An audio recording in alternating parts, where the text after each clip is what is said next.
Hey guys, welcome back. நம்ம இது வரைக்கும் கார் ரிவ்யூ வீடியோ தான் பார்த்துட்டு இருந்தோம். இன்றைக்கி நம்ம புதுசாக வந்து ஒரு கார் கம்பேரிசன் போடலான்னு முடிவு எடுத்தோம். ஸோ ரெண்டுமே வந்து என் கார் தான். இது வந்து Swift 2020 model VXi manual and இது 2022 மாடல் ஆட்டோமேட்டிக். இந்த மேனுவலில் வந்து நான் ஆல்மோஸ்ட் ஒரு 30,000 கிலோமீட்டர்ஸ் ஓட்டியிருக்கேன். இது வந்து ஒரு 10,000 அரௌண்ட் ஓட்டியிருப்பேன். ஸோ என்னோடய எக்ஸ்பீரியன்ஸ் படி நீங்கள் எதை செலக்ட் பண்ணலான்ட்டு நான் இப்போ உங்களுக்கு ஒரு சஜஷன் கொடுக்க போகிறேன். ஃபர்ஸ்ட் நம்ம வந்து எக்ஸ்டீரியர் வைஸ் பார்த்தோன்னா ரெண்டுக்குமே ஒரு சேஞ்சுமே இல்லை. இதில் மட்டும் இந்த கிரில் வித்தியாசமாக இருக்கும், because it is 2020 model. And இதில் வந்து இந்த இந்த ஒரு லைன் மாதிரி வரும் க்ரோம் வச்சு. இது இப்போ லேட்டஸ்ட்டாக வர ஈவன் மேனுவல்லையும் இது வரும். மற்றபடி ஃபாக் லேம்ப்லாம் வராது, இது நான் எக்ஸ்ட்ராவாக போட்டது. சைடு பேக்கு எல்லாமே சேம்.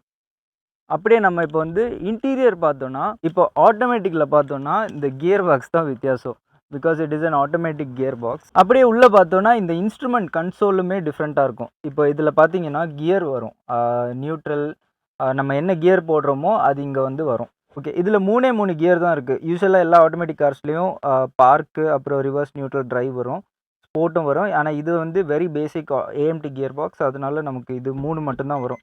இங்கே வந்து 2 எக்ஸ்ட்ரா பட்டன்ஸ் வந்திருக்கு. ஒன்று வந்து ட்ராக்ஷன் ஆஃப், இன்னொன்று வந்து ஸ்மார்ட் ஃபியூல் எஃபிஷியன்சிக்கு ஒன்று கொடுத்துருக்காங்க.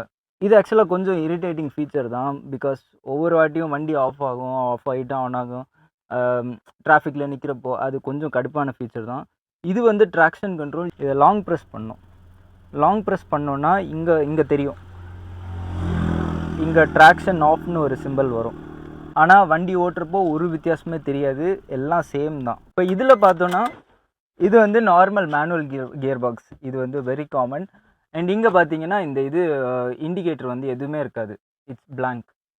அவ்வளோதான் இன்டீரியரில் இருக்கிற டிஃப்ரென்ஸ். இப்போ வந்து பர்ஃபார்மன்ஸ் வைஸ் பார்த்தீங்கன்னா எனக்கு பர்சனலாக பிடிச்சது வந்து மேனுவல் தான். நிறைய ஃபேக்டர்ஸ் இருக்குது, ஓட்டுற கம்ஃபர்ட் நிறைய இருக்குது, அதெல்லாம் விட்டுருவோம். டாப் ஸ்பீட் பார்ப்போம். டாப் ஸ்பீட் வந்து இந்த வண்டி வந்து மேக்ஸிமம் 150 போகும். அதே இது இந்த வண்டி வந்துட்டு நான் 175 180 வரைக்கும் போயிருக்கேன். இந்த வண்டியில் வாங்கின புதுசில் அது டாப் ஸ்பீட் செக் பண்ணுறதுக்கு இது பண்ணேன். ஸோ இது 180 வரைக்கும் போச்சு. அண்ட் டாப் ஸ்பீட் போகிறப்போ இந்த வண்டி வந்து ஒரு 150க்கு மேலே கூட ஸ்டேபிளாக இருக்கும். அதே இது இந்த வண்டி இருக்குல்ல, 140 போனாலே இப்படி ஷேக் ஆகும் ஸ்டியரிங். ஸோ அது வந்து இது வந்து மைனஸ். இது வந்து வின்ஸ் இன் டாப் ஸ்பீட். அப்புறம் வந்துட்டு டிரைவ் கம்ஃபர்ட். இப்போ சிட்டியில் நீங்கள் ஓட்டுறீங்க அப்படின்னா இது ரொம்ப சூப்பராக இருக்கும். ஏன்னா நமக்கு வந்து கிளட்ச் அடிக்கடி மிதிக்க வேண்டியதில்லை. இது ரொம்ப சூப்பராக இருக்கும் ஓட்டுறதுக்கு. இது வந்து கொஞ்சம் நமக்கு வந்து ஒரு 1 ஹவர் மேலே நீங்கள் பம்பர் டு பம்பர் டிராஃபிக்கில் ஓட்டுறீங்கன்னா இது கொஞ்சம் காண்டாக தான் இருக்கும். அது வந்து மேனுவலோட ஒரு மைனஸ். அது நமக்கு பழகின விஷயந்தான், இருந்தாலும் அது ஒன்று. அப்புறம் வந்துட்டு ஹைவே போகிறீங்கன்னு வைங்களேன், ஹைவேயில் வந்து இதுதான் பெஸ்ட்டு. ஏன்னா நமக்கு ஃபுல் கண்ட்ரோல் வந்து நம்ம கையில் தான் இருக்கும். அதே இது இந்த வண்டியில் வந்துட்டு நம்ம ஓவர்டேக் பண்ணோம் அப்படின்னு டக்குன்னு கொஞ்சம் அசந்து ஆக்சிலேட்டர் அதிகமாக கொடுத்துட்டோன்னா டேரெக்டாக 5th 3rd வந்துடும், ரொம்ப அலறும் வண்டி. அது வந்து நமக்கு ரொம்ப டிஸ்டர்பிங்காக இருக்கும், ஓட்டுறதுக்கு அந்த ஒரு ஃபீலே இருக்காது. இந்த ஆட்டோமேட்டிக்கை பொறுத்த வரைக்கும் ஒரு கியர் லேக் வந்து, இது ஆக்சுவலாக ஏஎம்டி கியர் பாக்ஸ், ரொம்ப மட்டமான கியர் பாக்ஸ் இருக்கிறதுல. இந்த கியர் பாக்ஸ் வச்சுக்கிட்டு நம்ம வந்து ரொம்ப சாகசம்லாம் பண்ண முடியாது.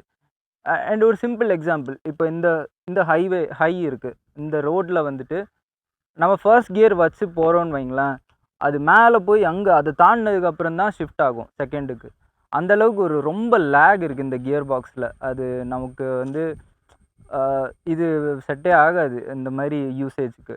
பிளெயின் ரோட்ஸில் சிட்டியில் யூஸ் பண்ணுறீங்கன்னா இது ரொம்ப சூப்பராக இருக்கும். அப்புறம் ஐடில் ஆர்பிஎம் பார்த்தீங்கன்னா இந்த வண்டிக்கு கொஞ்சம் அதிகமாக இருக்கும் ஐடில் ஆர்பிஎம், இதுக்கு வந்து நார்மலாக இருக்கும். இந்த 2 வண்டியிலையுமே ஆக்சுவலாக ஒரு பில்டு குவாலிட்டி டிஃப்ரென்ஸ் என்னால் ஃபீல் பண்ண முடிஞ்சுது. இது வந்து 2020 மாடல், இது 2022. ஸோ 2 வருஷத்தில் ஒரு 200 kgs கிட்ட ஆட்டையை போட்டாங்க மாருதி அப்படின்னு தான் நான் சொல்ல முடியும். ஏன்னா இது ரொம்ப வெயிட்டாக இருக்கும், நம்ம ஓட்டுறப்போ I can feel the weight. வண்டி ரொம்ப ஸ்டேபிளாக போகும் ஹை ஸ்பீட்ஸில் கூட.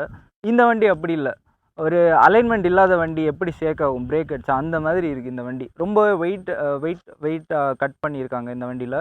அது ஏன் இப்படி பண்ணாங்கன்னு தெரியாது. ரேட்டு மட்டும் ஏற்றிருக்காங்க, வெயிட்டை கம்மி பண்ணியிருக்காங்க. பட் இது புதுசாக ஓட்டுறவங்களுக்கு கண்டிப்பாக ஃபீல் ஆகாது. இந்த மாதிரி ஒரு 3-4 ஸ்விஃப்ட் யூஸ் பண்ணவங்களுக்கு கண்டிப்பாக இந்த டிஃப்ரென்ஸ் தெரியும். ஏன்னா நான் வந்து 2009-8லேருந்தே ஸ்விஃப்ட் தான் யூஸ் பண்ணிகிட்ருக்கேன். இது என்னோடய 4th ஸ்விஃப்ட். அதனால் எனக்கு தெரியும் இதோட டிஃப்ரென்ஸ் எப்படின்னு. நான் இப்போ வந்து மேனுவலில் வீல் ஸ்பின் பண்ணி காமிக்கிறேன். இது எந்த அளவுக்கு வீல் ஸ்பின் ஆகுதுன்னு நீங்கள் பார்க்கலாம்.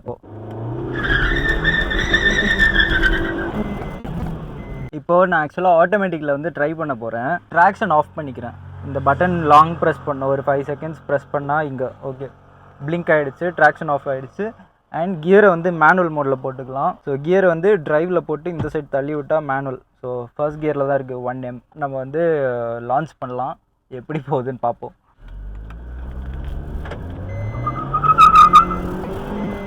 இப்போ வந்து இந்த 2 வண்டி மேனுவல் இருக்குது, ஆட்டோமேட்டிக் இருக்குது. இப்போ புதுசாக வாங்க போகிறீங்க, எது சூஸ் பண்ணணும் அப்படின்னு உங்களுக்கு டவுட்டாக இருந்துச்சுன்னா, ஃபர்ஸ்ட் உங்களோட யூசேஜ். இப்போ வந்து நீங்கள் ஹைவே தான் யூஸ் பண்ணுவீங்கன்னா கண்டிப்பாக மேனுவல் போகலாம். ஒரு 80% ஹைவே 20% சிட்டினா மேனுவல் போகலாம். அதே இது ஃபுல்லாகவே நான் வந்து சிட்டியில் தான் ஓட்டுவேன், பம்பர் டு பம்பர் டிராஃபிக்கில் தான் ஓட்டுவேன்னா நீங்கள் டைரெக்டாக ஆட்டோமேட்டிக் போகலாம். ஏன்னா அதுதான் வந்து ஓட்டுறதுக்கு ஈஸி. இன்னொன்று, ஆட்டோமேட்டிக் எடுக்கிறப்போ சில விஷயங்கள் நம்ம மைண்டில் வச்சுக்கணும். ஆட்டோமேட்டிக்கில் நிறைய இஷ்யூஸ் இருக்குது.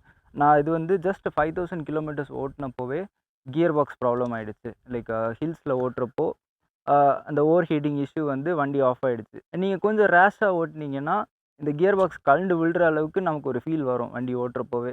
அப்படி இருக்கும் இந்த கியர் பாக்ஸ். இன்னொரு இஷ்யூ என்னென்னா, இதில் வந்துட்டு கியர் கண்ட்ரோலே இருக்காது. நம்ம வந்து மேனுவல் மோட் இருக்குது இதில், இருந்தாலும் நம்ம வந்து ஹில்லேருந்து கீழே இறங்குறப்போ, இப்போ இந்த வண்டி பார்த்தோன்னா ஒரு நம்ம செகண்ட் கியரில் போட்டு இறங்குறோன்னா அதே கியரில் தான் வரும், ஸ்பீடும் கண்ட்ரோல் இருக்கும். ஆனால் இது அப்படி இல்லை.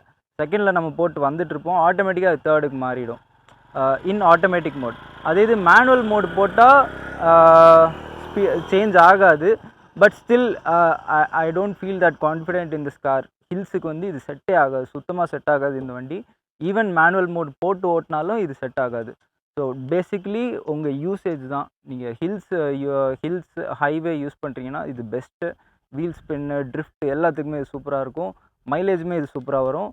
அதே இது இந்த வண்டி வந்துட்டு only for city, just for city. உங்களுக்கு ஒரு செகண்டரி கார், நான் சிட்டியில் மட்டும்தான் யூஸ் பண்ணுவேன்னா இது போய்க்கலாம். இந்த 2 வண்டியிலையுமே ஃபியூல் எஃபிஷியன்சி ஒரு டிஃப்ரென்ஸ் இருக்குது. இதில் வந்து ஐடில் ஆர்பிஎம் கொஞ்சம் கம்மின்றனால மைலேஜ் அதிகமாக வரும். எனக்கு இது வந்து ஒரு 20 மேலே வந்திருக்கு. அண்ட் இதில் வந்துட்டு 15-16 வருதே பெரிய விஷயம் இப்போ நான் ஓட்டுற டிரைவிங் ஸ்டைலுக்கு. அதை வந்து நான் உங்களுக்கு லைவாக காமிக்கிறேன். இப்போ இருக்கிற ஃபியூல் எஃபிஷியன்சி நீங்கள் பார்க்கலாம். இப்போ மேனுவலில் ஆவரேஜ் ஃபியூல் எஃபிஷியன்சி வந்து எனக்கு 17.9 காமிக்குது. அதே இது ஆட்டோமேட்டிக்கில் ஃபியூல் எஃபிஷியன்சி பார்த்தீங்கன்னா 16.5 தான். அவ்வளோ ஒரு பெரிய டிஃப்ரென்ஸ் இருக்குது. ஸோ இவ்வளோ பெரிய டிஃப்ரென்ஸ் ஃபியூல் எஃபிஷியன்சியில் இருக்குது. நம்ம எவ்வளோ தான் கண்ட்ரோல் பண்ணி இதை ஆர்பிஎம் கம்மியாக வச்சு ஓட்டினாலும் பெரிய அளவுலாம் மைலேஜ் இதில் வரல. இது வந்து சூப்பராக மைலேஜ் வருது எனக்கு. 20 எங்கள் வீட்டில் வேறு யாராவது ஓட்டினாங்கன்னா 23 வரைக்கும் எடுக்கிறாங்க. அந்தளவுக்கு சூப்பராக இருக்குது மைலேஜ். ஸோ இதில் எவ்வளோ differences, plus point, minus, negative நிறைய இருக்குது. எந்த வண்டி வேணுமோ உங்கள் யூசேஜை பொறுத்து, உங்களோட டிரைவிங் ஸ்டைலை பொறுத்து நீங்கள் சூஸ் பண்ணிக்கலாம். Thank you then, and see you in the next video.